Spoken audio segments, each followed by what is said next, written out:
Northern Ireland, basically, the best weather in the British Isles today, really. His energetic weather forecasts on ITV's This Morning made Fred Talbot a TV favourite, but his cheerful outlook concealed his past as a child abuser. To Northern England, the picture gets grim.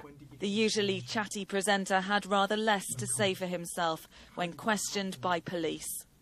When did you start going on school trips? No comment. Do you remember your first school trip? No comment. Refusing to answer questions about men who'd reported him for abusing them as schoolboys when he was their teacher in the 60s, 70s and 80s. In fact, it was his abuse of young boys that brought his teaching career to an abrupt end. He was forced to resign his post as a biology teacher here at Altrincham Grammar after propositioning a pupil. Taking his guilty secret with him, he went on to find fame as a weatherman. The same qualities that made Fred Talbot so successful on TV helped him gain the trust of the boys he taught and then abused.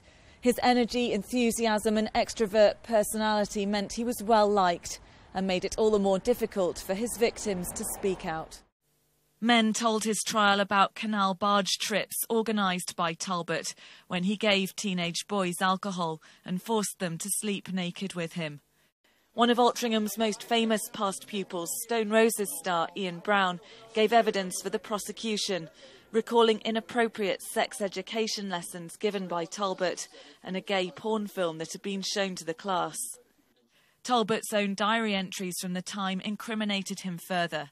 In 1969, he wrote, "What I am doing with the kids means a lot to me, but it may be the wrong thing. I am in conflict about many things. Teaching will not make me rich. Is that important?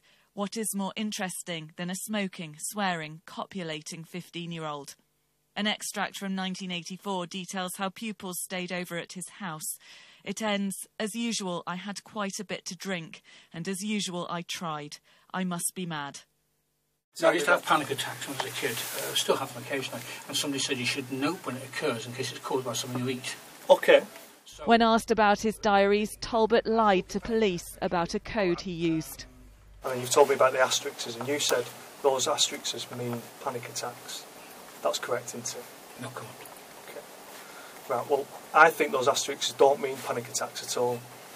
I think those asterisks mean you every time you've had sex. No comment.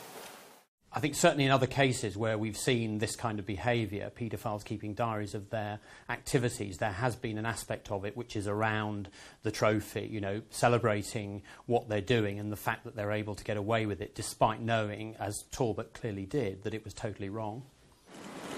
He might have thought he'd got away with it, but he will now finally pay for his past as a paedophile. Becky Johnson, Sky News, Manchester.